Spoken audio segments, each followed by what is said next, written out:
안녕하세요. 학문과 실무의 중간계를 만드는 중간계TV의 신병철입니다. 요 며칠 IT 기계 중에서 아이폰 12가 그야말로 대박 행진 중이라고 합니다. 어디서나 아이폰 판매하는 곳에서는 새로 나온 아이폰 12를 없어서 못 판다고 하네요. 이번에는 그 이전과 다르게 충전기도 안 넣어주는데, 이렇게 핸드폰 충전하는 충전기를 안 넣어주는데도 처음에는 그렇게 충전기도 안 넣어주는 아이폰 안 산다, 나쁜 놈들이다 욕하고 난리가 나더니 출시를 하니까 출시날 되자마자 줄 서서 구매하고 재고가 없어서 못 팔고 또 자랑하고 이런 일들이 벌어지고 있습니다. 그렇게 욕을 하더니 그렇게 많이 사는 거예요. 아주 양면적인 소비자 반응이 벌어지고 있는 거죠. 왜 이런 일이 벌어질까요? 아이폰은 원래 이런 브랜드였습니다만 이것 말고도 또 온라인상에서는 여러 가지 비평을 하면서도 또 실제로 많이 팔리는 제품들이 많이 있습니다. 대표적으로 현대자동차도 그러죠. 현대자동차도 보면 온라인상에서 비평, 불만, 욕 많기로 둘째가 나면 서러운 회사인데 또 국내 판매량을 보면은 현대기아차 합치면 거의 80% 정도 되는 시장 점유율, 그야말로 압도적인 시장 점유율을 보이고 있습니다. 이렇게 한편으로는 욕을 하고 한편으로는 또 구매를 하는 이런 양면적인 소비자 반응, 그럼에도 불구하고 시장 점유율은 더 높아지고 더 많이 팔리는 현상, 이런 일은 왜 벌어지는지 한번 살펴보겠습니다. 크게 두 가지로 살펴볼 수 있는데요. 자세히 보면 네 가지로 분류되어집니다. 하나씩 살펴보도록 하겠습니다. 사람은 지금 사람뿐만 아니라 과거의 원시인들도 다 마찬가지였는데요. 사람은 기본적으로 처음 보는 정보에 아주 민감한 반응을 보입니다. 이 처음 보는 정보는 다시 두 가지인데요. 그야말로 생전에 태어나서 처음 보는 정보가 있고 또 하나는 원래 알고 있던 것으로부터 달라진 정보. 여태까지는 전부 동그랬는데 네모난 게 나왔다든지 하였는데 검정색이 나왔다든지 이런 식으로 완전히 새로운 정보 또는 기존에 알고 있는 것으로부터 충분히 달라진 정보에 관심을 갖게 됩니다. 그 이유는 생존에 대한 욕구 때문인데요. 새롭거나 완전히 다른 정보를 보면은 그 정보가 나한테 유리한지 불리한지를 순간적으로 판단해야 되거든요. 그러니까 과거의 원시인의 관점으로 본다 그러면 처음 보는 생물을 보면은 깜짝 놀라겠죠. 제가 나한테 해를 끼치는 건 아닌가 이런 생각이 드는 거예요. 그러니까 200만 년 전, 100만 전, 100년 전 지금 다 마찬가지로 사람은 처음 보거나 알고 있던 정보와 달라진 정보, 이것을 보면 자기도 모르게 주목도가 높아집니다. 그러니까 아이폰도 그렇고 현대차도 그렇고 또 어떤 새로운 제품을 내놓는 브랜드, 기업도 마찬가지이고, 첫째, 기존에 알고 있던 소비자들의 생각과 달라져 있다라고 하는 달라져 있는 정보를 제공하는 것이 아주 중요하죠. 오늘의 사례인 아이폰 12의 얘기로 들어간다라고 하면은 일단 아이폰 최초로 5G 통신망을 채택했습니다. 그 전까지는 4G LTE망을 썼는데 지금부터는 5G 통신망을 쓸 수 있는 제품이 나왔으니까 또 이 차원에서 새로운 정보라고 보이고요. 또 디자인도 변경을 했습니다. 또 둥글둥글한 그 아이폰 형태에서 과거에 아이폰 5였던가요? 6였던가요? 이런 약간 각진 형태로 돌아가서 디자인적인 차원, 손에서 잡히는 UX 차원에서의 또 차이점을 만들어줬고요. 우리는 잘 모르겠습니다만 감각적으로 느끼기는 쉽지 않은데요. 그 APU, 프로세서 칩을 A14 바이오닉 칩이라는 것으로 업그레이드를 시켰다고 합니다. 더 빠르고 고성능의 처리를 한다고 하네요. 그리고 아이폰 쓰는 사람들에게는 카메라가 아주 중요하죠. 카메라를 찍으면은 그 화소수나 이런 거랑 상관없이 눈에서 보이는 감각적인 아름다움, 감각적인 측면에서 아이폰에 대한 호감이 조금 더 많은 게 사실이죠. 그런데 이번에는 그 중에서도 초광각, 가까이서 찍는 근접 카메라 기능이 보완되었다라고 합니다. 그리고 역대 최고 수준의 방수 기능이 있다라고 하네요. 이런 내용들이 그 아이폰을 기대하고 기다리고 있던 사람들에게는 처음 보거나 다른 정보로 느껴지는 겁니다. 그러니까 마치 원시인이 새로운 동물을 보았을 때처럼 또 새로운 동네, 새로운 풍경을 보았을 때처럼 지금의 사람들은 놀라움을 느끼는 거고 궁금증을 갖게 되는 겁니다. 이게 첫 번째고요. 두 번째로 본다라고 하면 이름을 바꾸면 그 속성이 크게 바뀌는 것을 또 느낍니다. 그래서 아이폰은 뭐 아이폰 3, 4, 5, 6, 7 지금 12까지 나왔는데요. 이렇게 이름이 바뀌는 것으로 인해서 사람은 야, 이전과 달라졌구나 이런 느낌을 받습니다. 이건 뭐 사람의 기본적인 정보 처리 패턴입니다.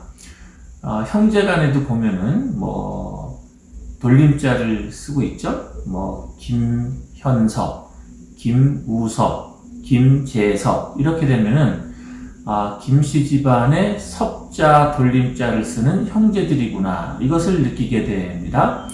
그러니까 일정 부분 같기도 하고 일정 부분 다르기도 하죠. 사람은 이렇게 일정 부분 같고 일정 부분 다른 것을 친근하기도 하면서 새롭다라는 정보로 받아들입니다. 이런 거를 이제 심리학에서는 그 moderate incongruity effect라고 부릅니다. 중간 불일치 효과라고 하는데요. 일정 부분 유사하고 일정 부분 다르면 적절한 수준에서 안정감이 있고 적절한 수준에서 새로움이 있기 때문에 정보 처리의 수준이 확 높아지는 경향이 있죠. 그래서 이름을 이렇게 해마다 조금씩 변경해 나가는 것은 아주 좋은 방법입니다.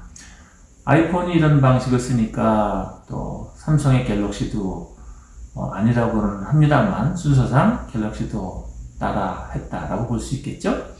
그럼 또 이런 거를 뭐 아이폰이 최초로 했느냐? 그것도 아닙니다. 더 오래전으로 가면은 BMW 5 시리즈, BMW 3 시리즈, 7 시리즈가 있었죠. 뭐 520, 530, 540, 550, 뭐 735, 740, 755, 765, 뭐 이런 시리즈가 있는 겁니다. 이렇게 숫자, 뉴메릭 브랜드, 숫자로만 약간씩의 변화를 줘도 사람들은 완전히 다른 제품이구나 라고 이해한다는 거예요. 세 번째로는 또 명분을 주는 것이 아주 필요하죠. 근데 이번에 아이폰 12에서 준 명분은 아주 특별한 것 같습니다. 특별하다기보다는 아주 재밌는 약간 트리키한 차원이 있는데요. 충전기를 안 줬죠. 여태까지는 핸드폰 팔면서 충전기 안 준다라는 거는 상상도 할 수가 없었는데 충전기를 안 줘요. 그러고 뭐라고 얘기를 했냐면은 친환경이라는 명분을 달았습니다. 이미 뭐 전 세계에 아이폰 충전기가 뭐 6억 대인가가 풀려 있답니다. 6억 대인지 뭐 10억 대인지 하여튼 쉬어보겠습니까? 지금 그만큼 있는지 그냥 대충 미루어 짐작 퉁쳐서 얘기하는 걸 텐데 여하튼 이렇게나 많은 충전기가 전 세계에 깔려있기 때문에 더 이상의 충전기를 만드는 거는 친환경에 좋지 않다. 꼭 필요한 사람만 돈 주고 사라. 이렇게 얘기를 하는 거죠. 근데 이게 이제 뭐 멀리서 보면 짜증나고 화나는 일이지만 막상 구매해야 되는 시점에서 보면 또 어떻게 되는 거죠? 사고 싶어요. 그러면 친환경이라는 메시지가 있는 거예요. 그러면 그래 친환경이니까 뭐 기존에 있던 충전기 쓰자 이렇게 해서 넘어가게 되는 겁니다. 제가 이제 지금까지 세 가지를 말씀을 드렸어요. 첫째는 소비자들에게 새로움을 주려면은 다른 점을 주려면은 속성을 바꾸거나 이름을 바꾸거나 명분을 바꾸거나 그래서 크게 하나이면서 작게는 세 가지인 내용이고요. 또 하나 살펴본다면은 고정 고객의 효과가 있습니다. 우리가 보통 팬클럽이라는 것을 만들죠. 1993년, 94년, 좀 오래된 연구이긴 합니다만, 스잔 포니어, 이런 사람들의 연구에 따르면은, 소비자가 브랜드에 대해서 아주 친밀한 관계를 마치 사람들과 갖는 관계처럼 느낀다라는 연구가 나왔어요. 그래서 개인 간의 관계 못지않게 브랜드와의 관계가 더 중요해지는데, 이 일이 강화되어지기 위해서는 팬클럽이 필요하고, 팬클럽이 만들어진다면 그 효과는 일상적으로 왔다 갔다 하면서 사는 소비자와는 완전히 격이 다르다라는 거죠. 그래서 제가 배달의 민족, 요즘은 배민이라고 많이 합니다.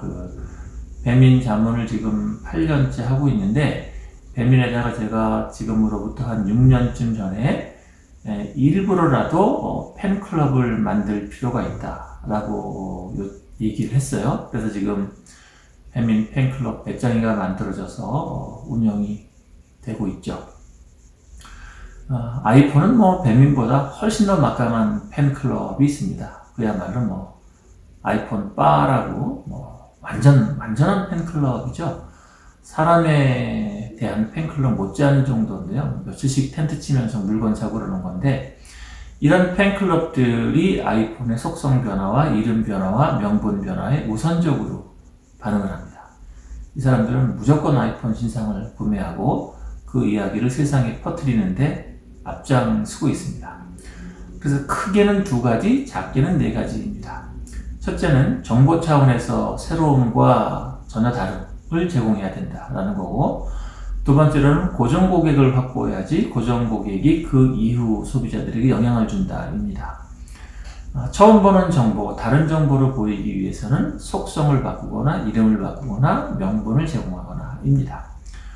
그래서 이렇게 2가지, 더 넓게 보면 4가지 정도가 되겠습니다만, 이것들 모두가 다 중요하고요. 또 이것뿐만이겠습니까? 다뤄야 될 게 품질 수준도 달라져야 되고, 패키지도 달라져야 되고, 또 배송도 달라져야 되고, 설치도 달라져야 되고, 애프터 서비스 처리해야 될 내용이 한두 가지가 아니겠습니다만, 지금 제가 한 크게 2개, 4개 이런 차원에서 말씀을 드렸습니다. 여하튼 지금 코로나가 아주 2차 팬데믹으로 가지 않나, 이런 절정, 위기가 감지되는 순간인데요. 제가 아는 중간계 TV는 대기업을 위한 방송이 아니라 중소, 상인, 자영업자들을 위한 방식인데요.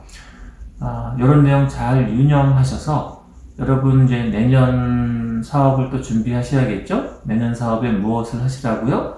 새로운 속성 준비하시고, 적절한 수준에서 이름 변경 준비하시고, 또 해가 바뀌는 것에 따른 명분 준비하시고, 팬클럽 준비하시고, 그렇게 해서 2020년 이제 한 달 한 20 며칠 남았네요. 2달 정도 남았는데, 남은 시간 잘 마무리하고, 남은 2020년 기간 동안 내년도 2021년 비즈니스 설계 잘 하셔서 금년보다는 훨씬 좋은 사업 상태에 가시기를 바라겠습니다.